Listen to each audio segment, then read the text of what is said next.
we're going to create a new landmark to honor one of the most famous Biloxi High School graduates and the most famous person in our history. April will mark the 50th anniversary of Apollo 13, a mission that has been called NASA's most successful failure, and a mission that united the world in hope, prayer, and problem solving as the troubled spacecraft made its way back to Earth. Our own Fred Haise, a Biloxi native who grew up on Back Bay, brought tremendous pride to this city, to the nation, and to the entire world as Apollo 13 lunar module pilot.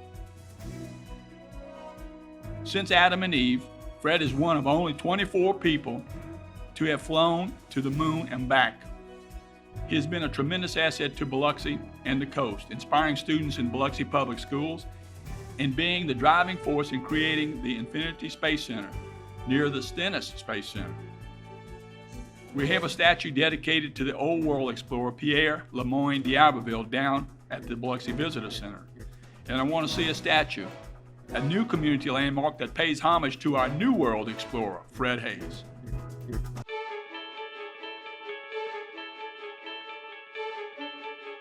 Mary Ott Tremmel Davidson, and I have the privilege of doing an image of astronaut Fred Haise. This is a fantastic project that I'm really enjoying. He has such a wonderful smile that's what I'm really working on right now to put together. Now, what are people looking at right here? They're looking at his bust, which I hope to have ready by April for the event. How would you describe this? What was... This is a clay image that I'm trying to achieve and gather the likeness of Fred. His youthfulness, his enthusiasm, his wonderful smile. And you of course know Fred. I have met him, yes. I know his sister Brenda, of course. She was... Does it make it easier that the person is alive? Yes, but I would love to have him sitting here. That's the tough part. Trying to get photos and gathering the side view, the front view, at that age in his outfit is the big difficulty, really, because even when I did Bishop Howes, he sat for me. Mm-hmm. So it's great to have our live model, but it's a lot more difficult to do it from pictures, obviously. It would be really great to have a live cooperative model. There you go. and he's a busy man. He really, I know he does a lot of philanthropic work. I know that he's very close to infinity, but how long have you been doing this? And why do you do it?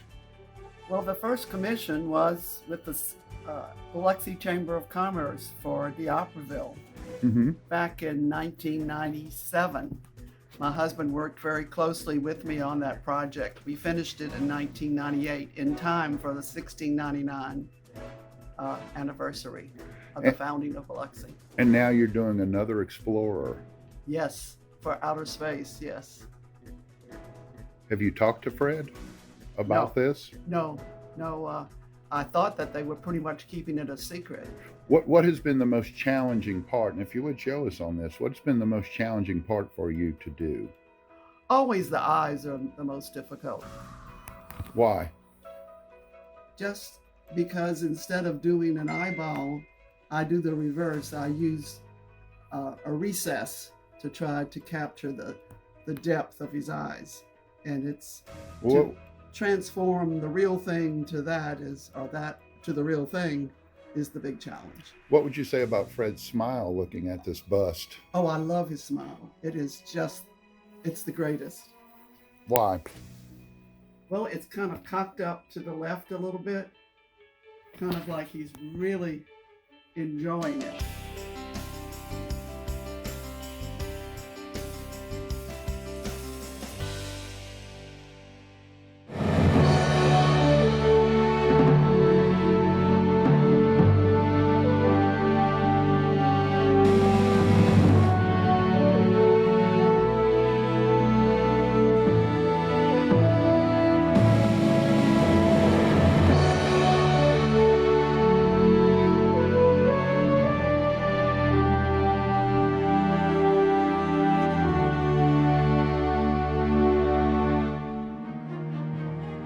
In 2019, the city of Biloxi commemorated the 50th anniversary of the Apollo 13 mission to the moon. A mission that would take Biloxi's astronaut Fred Haise on the most spectacular journey of his life and leave the citizens of Biloxi a legacy of courage and determination we may never forget. To honor the Fred Haise legacy, the city of Biloxi commissioned artist and sculptor Mary Davidson to design and sculpt a larger-than-life statue of Fred Haise in his astronaut spacesuit, to be displayed on a specially designed base located at Biloxi's Lighthouse Park on Highway 90. Because of the events of 2020, the dedication has been delayed until late 2021.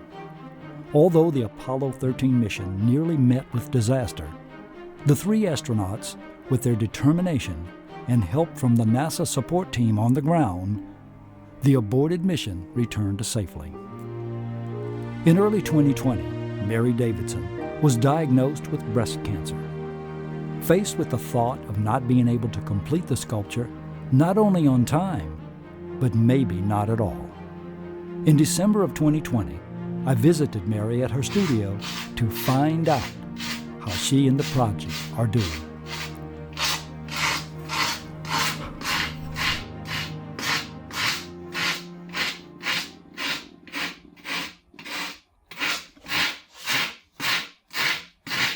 So, well, Mary, it's been a while since we've been here in the studio. What's been going on over these months? Well, quite a few things. I did manage to finish the bust of Fred back actually March. But in the meantime, they discovered I had breast cancer. So then I had all those lovely treatments of chemo and radiation, physical therapy to give better movement to my arms. And it took a few months away from this project, I have to admit, much to my chagrin. So now I'm back at it, feeling much better. Then along came, of course, our good old COVID-19 virus. But in a way, it's an asset for me, because I shouldn't be out roaming the streets for any good reason. I can be home here working on this statue, so that's what I'm up to. Well, it looks like you're hard at it. I see two good legs there. I presume that's Fred Hais's legs. Yes, that's the beginning of him. I said they look really mammoth, but if you're going to have a figure which is larger than life, you need to upscale it, everything. So his knees are 22 inches above the ground. So this, you got a set of legs, you've got a head, and I guess there's a torso that will eventually go on this as well. Huh? Right. Now that's the real intriguing part of this, because it's like putting the cart before the horse. Because normally you start with the bottom and you work your way up, but I already have that completed bust, which I have to make everything else in proportion. Proportions are everything, so that's the real challenging part. Well, that started first, was it for the presentation that we made, I guess Right. about a year ago now. I mean, we've just been about a year since we started the project. Well, actually, I think that big event was supposed to be April the 10th, but it never happened, of course, due to COVID. So, yeah, he's been ready for quite a while. Now, with the, tell me where you're at with this process on these legs. I see two styrofoam legs there and with some wood inserted into it. So tell me what the process has been in getting this far. Okay, so the first thing what you want to do is to make a wooden armature. So there's wood going all down through this. And then I buy very large chunks of styrofoam. And I put it together so it's like an additive process, but then I have to go back with my little scraper and do what they call a subtractive process. So that's really like working with stone, except this is a lot softer. So you're sculpting in styrofoam.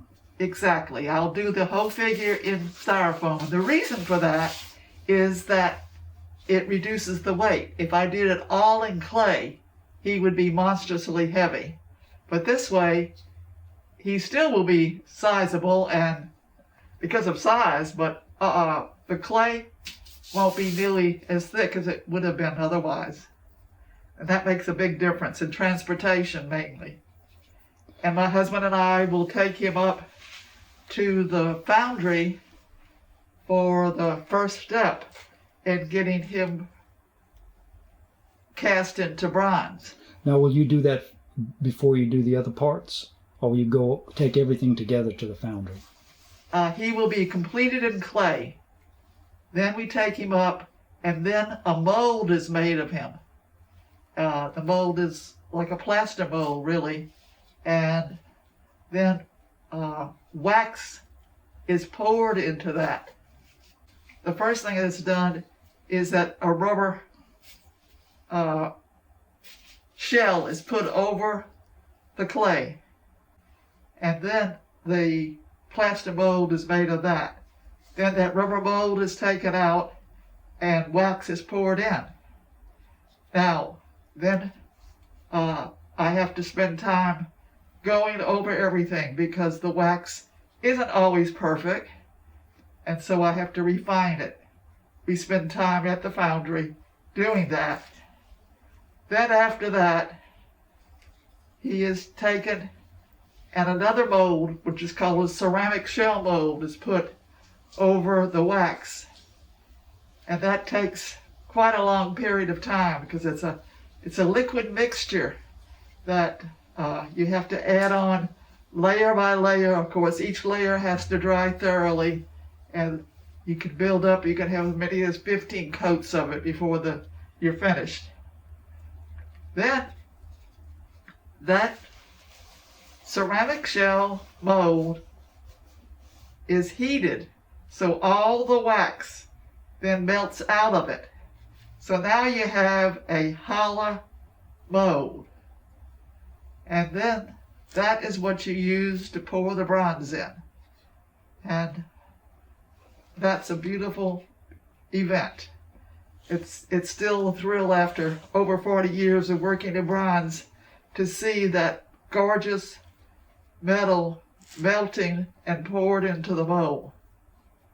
Then finally, the last stage is remove the mold, and then there are usually some extra pieces of bronze that you've used to help vent and to hold out ornaments, etc., because you have to make sure that the metal gets all the way to the end of the hands. And sometimes you have to add pieces of wax in which later become bronze, and then that has to be removed. So it's a big cleanup process at that point. Well, how far away are we from seeing the foundry part of this, the completion of the sculpture and then the pouring? How far from this date? From now? Yeah, from now. When do you expect it? I think it might take me another year to do this. Okay. So we'll be back for more stories. I hope so. So we have to do the torso next, I guess, huh? Yes. And then next there's time arms. you'll see him with the body. Then there'll be arms attached to that as well. Right. And he will be holding his helmet, or global-looking helmet that he wears. Now, you've had a lot of experience with this sculpting and casting. I know that in a presentation we did maybe a year or two ago, you created a wonderful sculpture for Death's Door Museum up in Wisconsin of a fisherman, Right. which followed pretty much the same process, didn't it? Absolutely, yes, all the way. And how did that project go? He's up there. They promised me they're going to send me a picture of him with the snow on him right now. But I have friends that walk by there frequently and keep me up to date that all is well. And you have the Iberville down at the town, at the visitor center, I should say. Right, yes. My husband and I worked on that in 1990. Actually, we started in 97. He was finished in 98 because they wanted it ready for 1699's anniversary. And now you'll sit in your studio each day and continue to scrape on this styrofoam? Yes, that's my routine every day. and my husband is always available to help me in any problems I come across.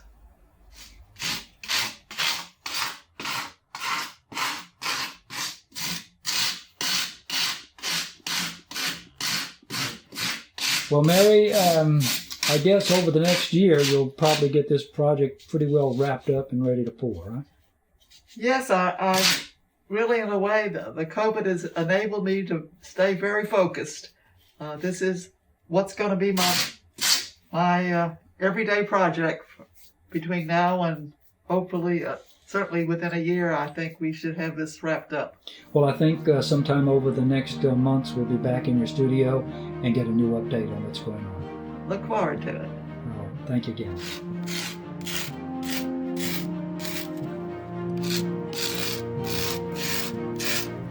As Mary continues her work, we take a look back at some of the special moments in our interview with Fred Haise at the Infinity Science Center located in Bay St. Louis, recorded just one day before the COVID quarantine began.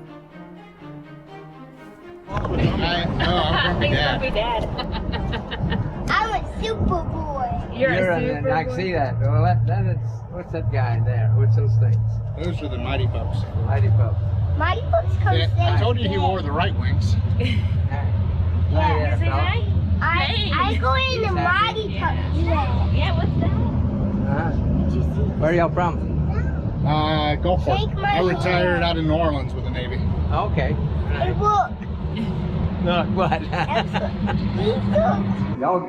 y'all gave us a help for this museum. Do you know that? I went to see the chief. He's passed away. Yeah, the Chief Philip Martin. Yeah, I saw him. God, that's had to been over 10 years ago. And he eventually gave us money. He gave us about $120,000 for donation. So I'm happy for the Indians that helped us out here. Yeah, Right. yeah. What's your name, son? Nikolai and Yeah. What grade are you in? third. Third grade. Okay. I'm 9 years old. About to be 10 on my birthday. That's a good age. I September had a lot of 27th. fun when I was that age, running around playing. He loves science. Okay. Yeah. They didn't have quite near enough the science we have today. You didn't get heavily into that till high school. Yeah. When I went to school back then, way back. Well, the younger generation, they're more into. Oh yeah, no, the STEM and stuff they're going big into. Into like high school, you got into chemistry or physics or Yeah. those courses. You didn't get too much exposure when you're younger. But that was fun. The best thing I liked about school when I was your age, what was? Can you guess what my best thing was? Play. What? Play. Recess, right? Yeah, that is my favorite too. Yeah, right.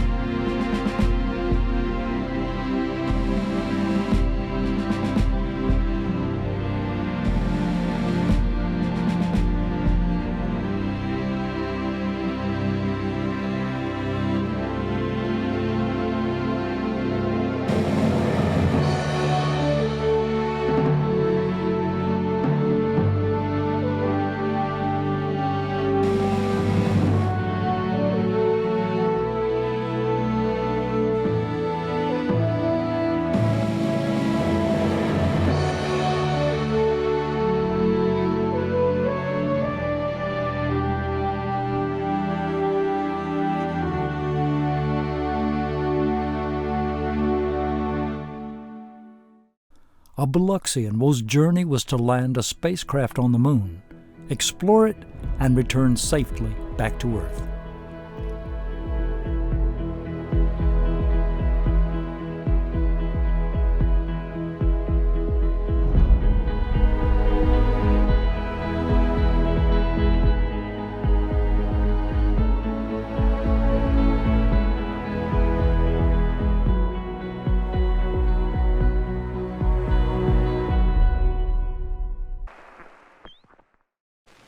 Captain. We've got one more item for you when you get a chance. We'd like it to stir up your cryo tanks.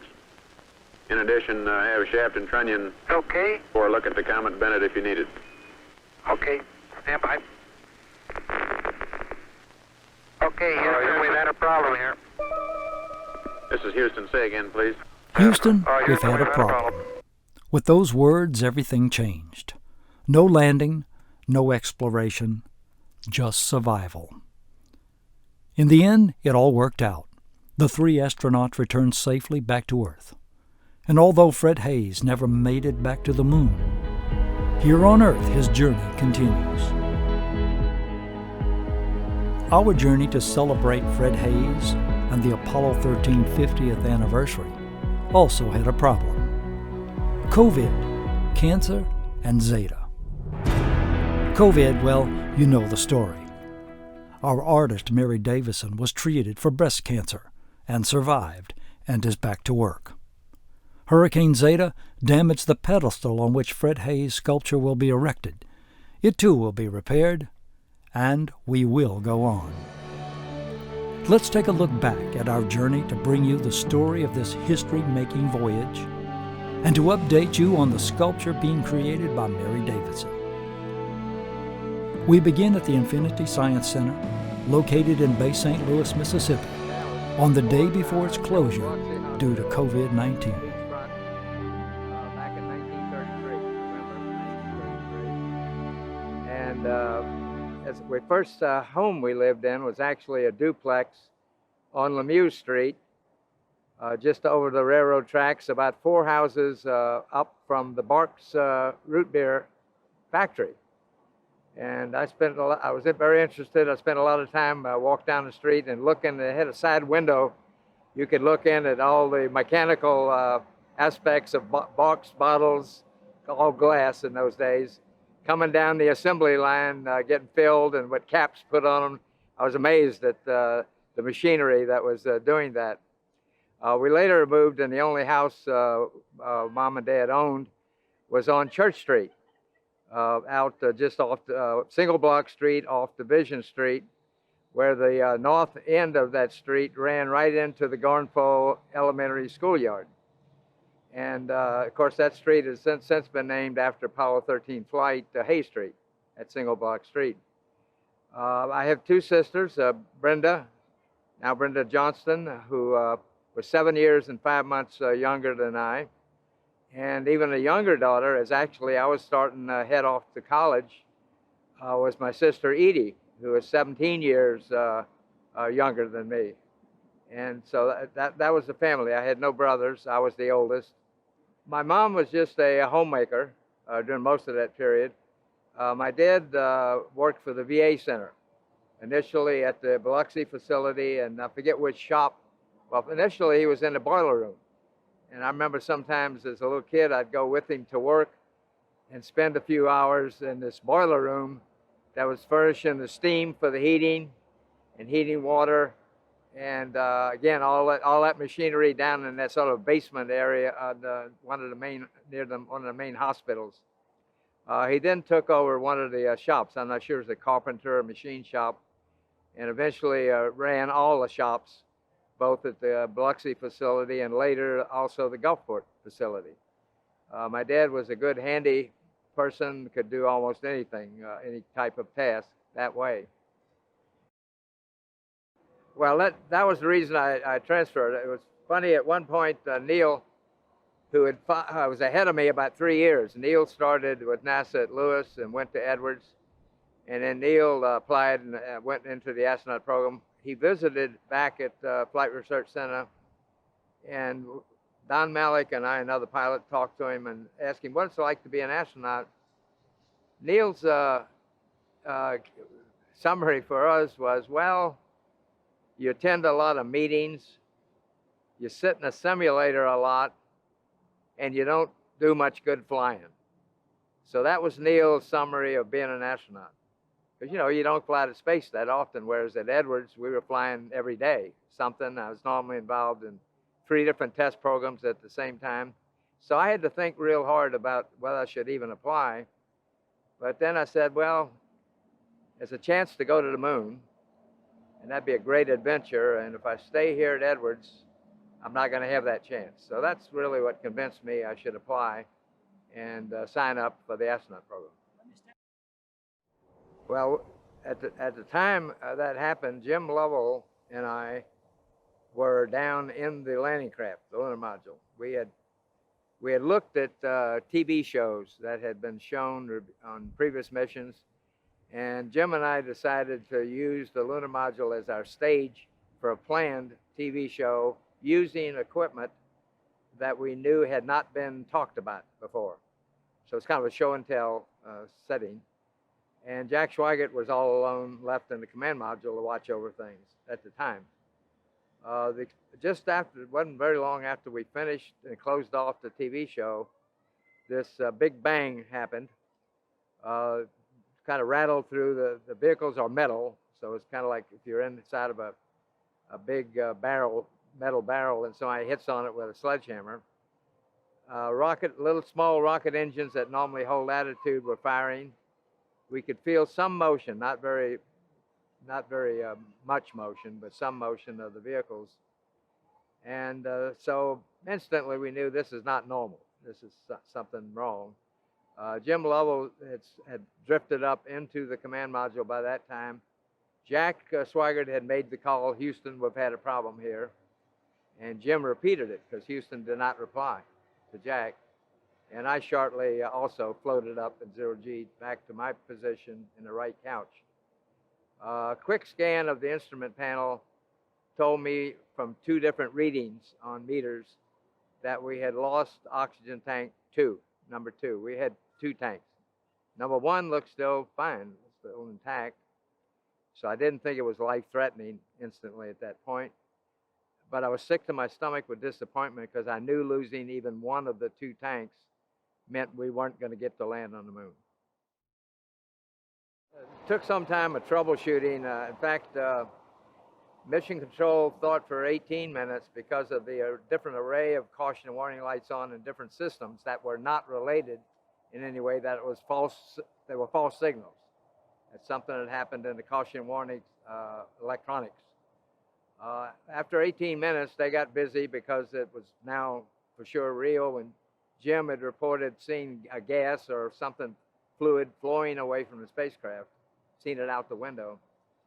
And we went into troubleshooting mode, mainly now because we'd also detected there was a leak in the second remaining oxygen tank. Slow leak, but it was clear the pressure quantity was going down. When I looked up and saw both oxygen pressures, one absolutely 0 and the other one going down, it dawned on me, and I'm sure Jack and Fred about the same time, that we were indeed in serious trouble. And so we were put through a number of steps to try to isolate that leak, to save the second tank. And it really was about an hour into this that they had run out of ideas. We had tried almost anything they could think of to try to stop that leak unsuccessfully. So it's clear we're going to have to shut down the mothership. Pressure in O2 tank 1 is all the way down to 297. We better think about getting in the LEM or using the LEM systems.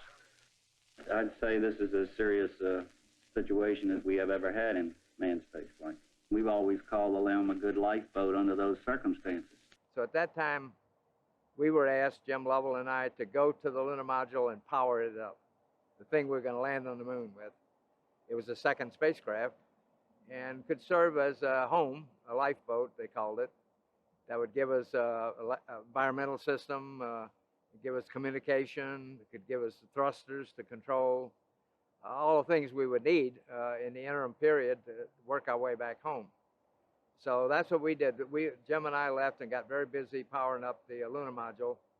And a critical step was transferring the inertial measuring unit angles, which is the device that tells you how to point very accurately. Because you need it very accurate to do any engine maneuvers, to change the path, the trajectory.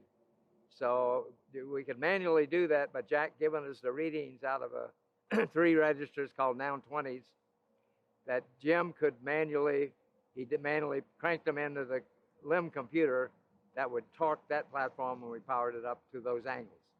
So we had a good platform. It was very critical. At the time, we were not going around the moon in a way that would have got us home. If we'd done nothing from that point, we would have missed the Earth. But I think about later, they did a simulation years later, figured out we'd have missed the Earth by about 3,000 miles. And probably looped around the moon twice more before eventually entering in the Earth.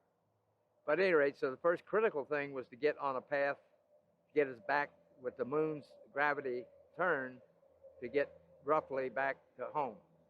It was interesting, later, the first maneuver done, Glenn Lundy had taken over from Gene Kranz as the flight director, and the guys were, the FIDOs, flight dynamics officers, were arguing about, well, where do you want us to get us back to? And Glenn's instruction was, just get us back to any place on Earth.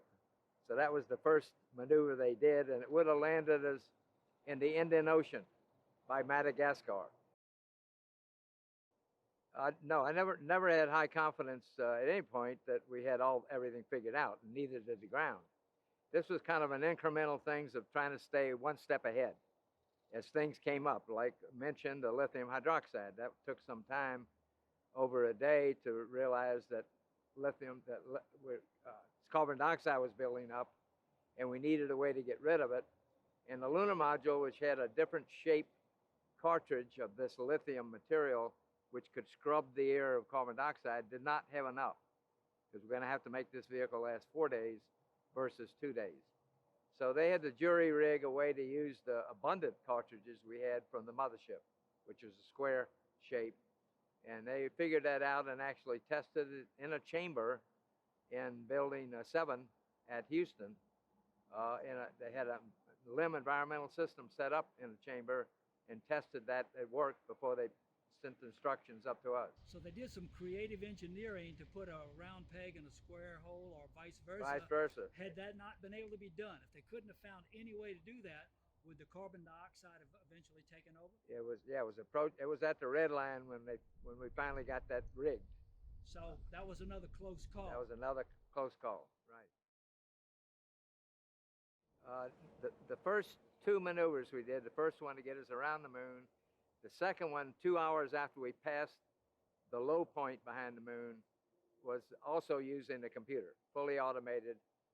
That was great because that shortened our time on the return by 10 hours and also put us back where the recovery force was with the Iwo Jima aircraft carrier by the Samoan Islands. So it had benefit of that as well.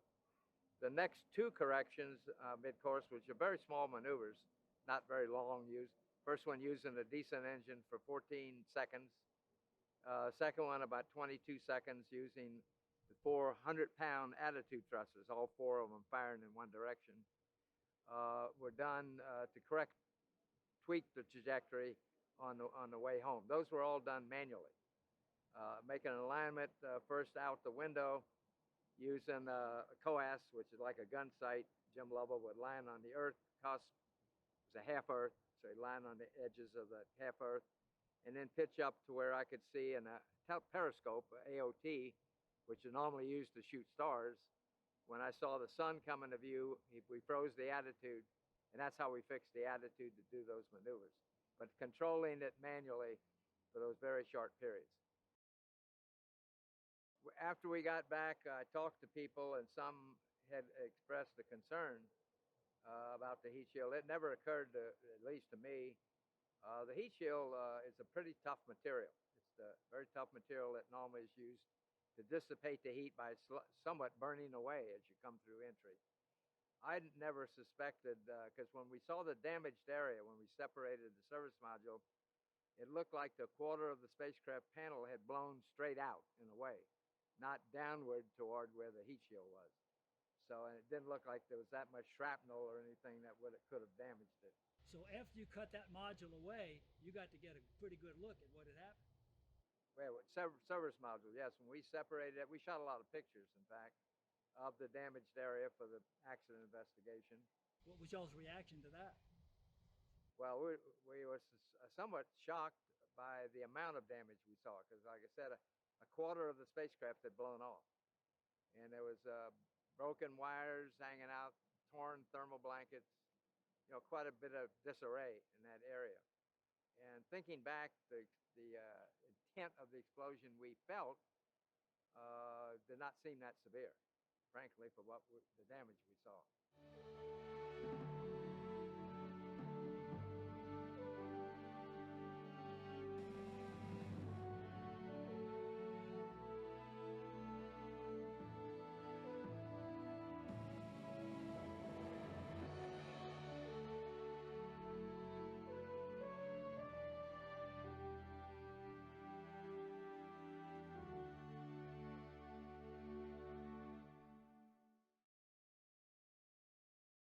In early 2020, Mary Davidson was diagnosed with breast cancer. Faced with the thought of not being able to complete the sculpture, not only on time, but maybe not at all. In December of 2020, I visited Mary at her studio to find out how she and the project are doing.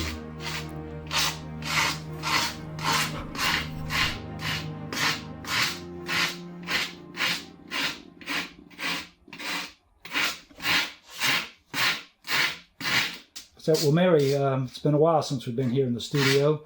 What's been going on over these months? Well, quite a few things. I did manage to finish the bust of Fred back actually March. But in the meantime, they discovered I had breast cancer. So then I had all those lovely treatments of chemo and radiation, physical therapy to give better movement to my arms. And it took a few months away from this project, I have to admit, much to my chagrin. So now I'm back at it, feeling much better. Then along came, of course, our good old COVID-19 virus. But in a way, it's an asset for me, because I shouldn't be out roaming the streets for any good reason. I can be home here working on this statue, so that's what I'm up to. Well, it looks like you're hard at it. I see two good legs there. I presume that's Fred Haise's legs. Yes, that's the beginning of him. I said they look really mammoth, but if you're going to have a figure which is larger than life, you need to upscale it, everything. So his knees are 22 inches above the ground. So this, you got a set of legs, you've got a head, and I guess there's a torso that will eventually go on this as well. Huh? Right. Now that's the real intriguing part of this, because it's like putting the cart before the horse. Because normally you start with the bottom and you work your way up, but I already have that completed bust, which I have to make everything else in proportion. Proportions are everything. So that's the real challenging part. Well, that started first, was it for the presentation that we made, I guess Right. about a year ago now. I mean, we've just been about a year since we started the project. Well, actually, I think that big event was supposed to be April the 10th, but it never happened, of course, due to COVID. So, yeah, he's been ready for quite a while. So tell me what the process has been in getting this far. Okay, so the first thing what you want to do is to make a wooden armature. So there's wood going all down through this. And then I buy very large chunks of styrofoam. And I put it together so it's like an additive process, but then I have to go back with my little scraper and do what they call a subtractive process. So that's really like working with stone, except this is a lot softer. So you're sculpting in styrofoam. Exactly. I'll do the whole figure in styrofoam. The reason for that is that it reduces the weight. If I did it all in clay, he would be monstrously heavy. But this way, he still will be sizable, and because of size, but the clay won't be nearly as thick as it would have been otherwise. And that makes a big difference in transportation mainly. And my husband and I will take him up to the foundry for the first step in getting him cast into bronze. Now, will you do that before you do the other parts, or will you go take everything together to the foundry? He will be completed in clay. Then we take him up, and then a mold is made of him. The mold is like a plaster mold, really, and then wax is poured into that. The first thing that's done is that a rubber shell is put over the clay, and then the plaster mold is made of that. Then that rubber mold is taken out and wax is poured in. Now, then I have to spend time going over everything because the wax isn't always perfect, and so I have to refine it. We spend time at the foundry doing that. Then after that, he is taken and another mold, which is called a ceramic shell mold, is put over the wax. And that takes quite a long period of time because it's a liquid mixture that you have to add on layer by layer. Of course, each layer has to dry thoroughly, and you can build up, you can have as many as 15 coats of it before you're finished. Then that ceramic shell mold is heated, so all the wax then melts out of it. So now you have a hollow mold. And then that is what you use to pour the bronze in. And that's a beautiful event. It's still a thrill after over 40 years of working in bronze to see that gorgeous metal melting and poured into the mold. Then finally, the last stage is remove the mold, and then there are usually some extra pieces of bronze that you've used to help vent and to hold out arms, etc., because you have to make sure that the metal gets all the way to the end of the hands. And sometimes you have to add pieces of wax in which later become bronze, and then that has to be removed. So it's a big cleanup process at that point. Well, how far away are we from seeing the foundry part of this, the completion of the sculpture and then the pouring? How far from this date? From now? Yeah, from now. When do you expect it? I think it might take me another year to do this. Okay. So we'll be back for more stories. I hope so. Good news. Mary is ahead of schedule. I visited with her recently to get the latest update.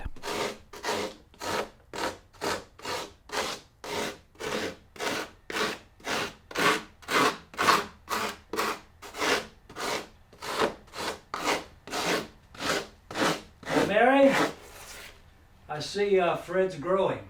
Yes, he is, by leaps and bounds. He's going to soon be, I'll definitely be on a ladder, the next stage. So where are we at now? Okay, what I've done is created a platform up here that the finished bust that I have will rest on that. And of course, I have to do the arms first. So I do the wooden armature, then I put blocks of styrofoam on it, and then I have to carve it. It's just like carving stone, except styrofoam is easier in many respects. Then after that, then I will be able to do the clay over all of this and put in all the details that go into the outfit. Now he is already at his waist taller than you. How much taller can we expect him to be? Well, he'll just be just under the ceiling here. He's going to be 7'6". All right, a little over than what he is. Slightly. And of course, we've been waiting now for months. We've had a number of, say, things to interfere with the project. Just a few. But so what's your expected time now to get completed? Well, I'm hoping to get it to the foundry to be cast in bronze at the beginning of the summer. if that all works out with the that's city. soon. All right. Well, that's sooner than I expected to hear from you. Well, that's my goal right now, and that's what I keep informing the foundry, that they can expect to see us, but we'll see how it That's all goes. right. Well, good. I think 2021 is starting to shape up to be a little better. So In every way. All right, I think we'll get that. Now, once that bust, this midsection, I should say, is completed, Yeah. you have a bust over here to my right that will be added to that. Yes, it will go on, it will rest on this platform that I've created, yes. All right. And you'll be diligently working now through, this is February, so you've got several months to go before you really get ready for the casting part. Right, right. There's a lot of prep I have to do even for the clay before I can put it on. I have to stretch it out and put it through rollers and get it thin enough. I use the hardest clay I can find so that detail will be shown up. And where do you get this clay? I have to buy it out of Colorado. All right, so you don't go digging for it. No, afraid not. And because they have to send it across the Mississippi, my freight charges are twice what they should be. Say, you mean this Mississippi clay just don't cut it? No, afraid not. Not this round, at least. Have you ever used Mississippi clay? Oh yeah, In the beginning, we used to go to the Tutica Buff and get it just like George Orr. You went and dug it just like I did. And back in the day, what sort of things did you do? Well, that was back when I was making pots out of clay. I have one of those pots, maybe two. All right. So maybe that came from some of that Mississippi mud, huh? Absolutely. All right. Now, once the bust is placed on top, you still have arms and other things to take care of. Yeah, he'll be holding a helmet too. I noticed there's what you call the armature. Yes. Is that part of his arm that's sticking out there? That's right. That'll be the beginning. He's going to be coming back here, and he'll be holding the helmet to the side of him. And have you already completed the helmet? No, the helmet, I plan to do that after I get the figure done. All right. When you go to the foundry, where was that located? It's just south of Atlanta. All right, so you've got to pack this thing up and cart it over 600 miles to Atlanta. And Yes, we have 2 vehicles out there. We're debating which one to use. I'd like to use the new one, just relatively new, as compared to the one that's 20 years old. Well, I'm sure we'll be back as we progress through this, because there's other steps, and over the next few months I'll probably be back to continue to progress on the development of this. Yeah, I'd like you to see the detail that I put into the clay, for sure. Just like the fisherman that we did. There was a lot of detail in that, and I noticed that you'll probably have much of that to do here. Yes. When the foundry pours, does that happen all in one day?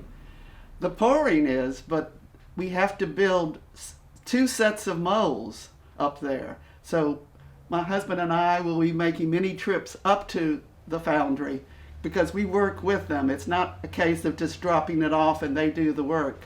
We go hand in hand. We do a first set of molds, which is a rubber mold with a plaster behind it to hold it in place. Then we pour wax into that.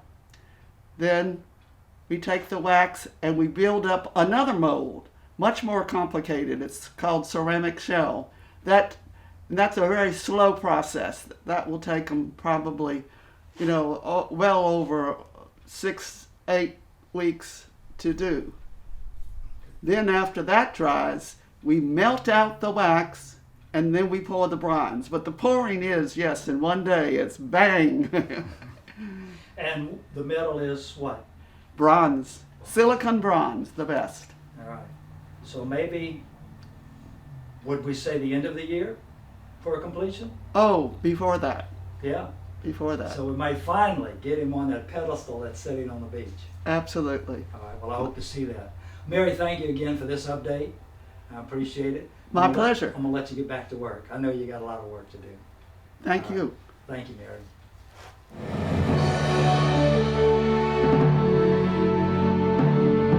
This October, Fred Haise could get his wish for America to return to the moon. In October 2021, NASA Artemis project is planned for an unmanned flight to the moon to test the next generation of launch vehicles and crew capsules in preparation to land American astronauts on the moon in 2024.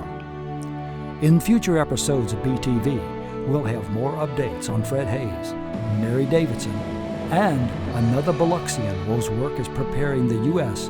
for our next trip to the moon and beyond. Those stories in future episodes.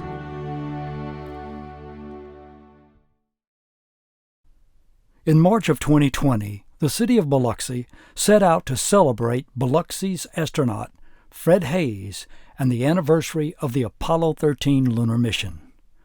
To commemorate Fred Haise' accomplishment, the city of Biloxi commissioned local artist and sculptor Mary Davidson to design and sculpt a bigger-than-life statue of Fred Haise. Over these past 2 years, BTV has brought you the story of Apollo 13 through the words of Fred Haise and the story of Mary Davidson's valiant effort to complete her work. The statue has been finished. Here's a look back at how this amazing story of the Fred Haise statue and Mary Davidson's determination to see it through. In the final segment, you'll see the pouring of the molten bronze, which will stand in Biloxi as a reminder of those who break the bonds and never give up their dream.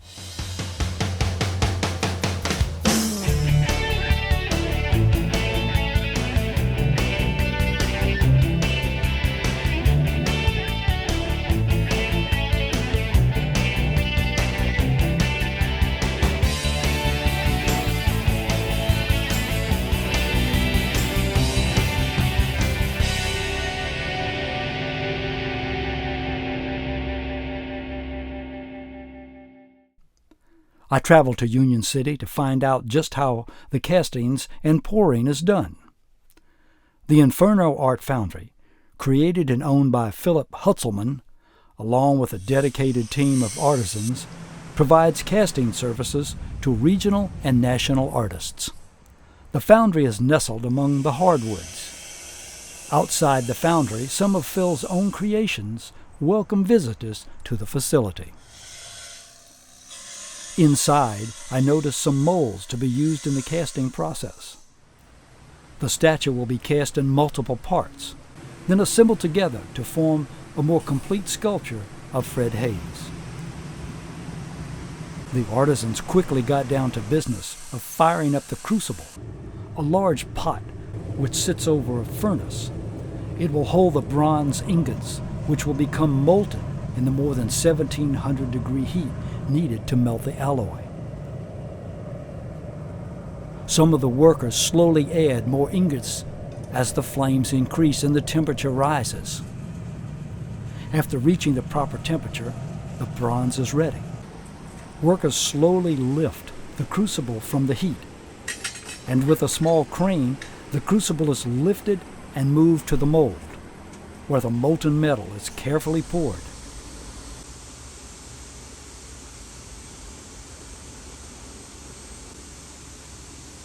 Depending on the alloy being used, temperatures may reach from 1700 to 2000 degrees. The heat is intense. One splatter from the molten bronze onto bare skin would not be desirable. Bronze has a low melting point, much like aluminum. Its useful properties give it strength and makes it easier to work with. After the pouring is completed, the individual components are assembled into a magnificent bronze statue.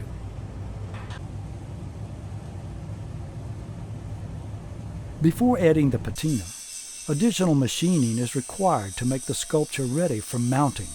Additional adjustments and cleanup may be required to complete the casting.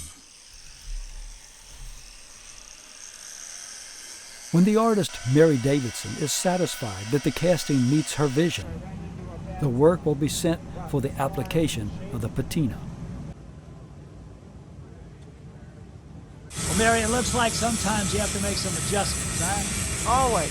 So what is he doing for you back there? Refining the sole of the shoe. The last step before the patina is added is the sandblasting. The bronze metal is cleaned and prepared for the final critical step of applying the patina.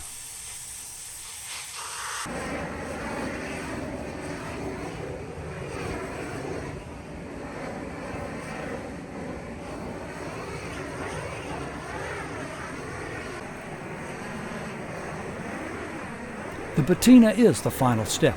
It is the finished look and must be applied with exquisite care. Using a special chemical, heat, and water to cool the metal, the patina master Ronald gets busy with a fast, controlled strokes of heat and cooling to slowly build the patina to the desired look. It will take several hours to complete the patina, and Mary Davidson sits patiently watching for the final application. It's been a long journey. What's it like today? Well, it's been over 2 years, so yes, this has been a rather long journey. But he's coming around. It looks like we're in the final stages. Yes, yes. The patina it's not just like a glaze that's on the outer edge. It's really infused into the bronze, so it's very permanent. And Ronald says it's kind of a tedious task, and he has to stay very focused on it with temperature and application, and to get it just exactly right. That he's very correct there. And one of the things that the patina, this one will be brown, but as time goes on, because he will be there by the water's edge, he will obtain some green from the salt in the air that will be part of the patina.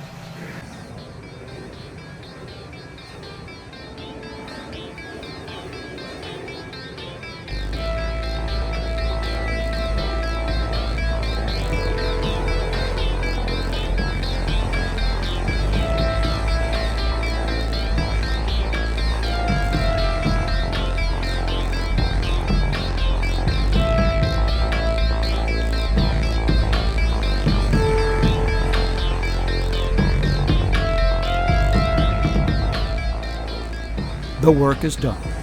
After many delays, Fred Haise, bronze sculpture created by Mary Davidson, is ready to go home.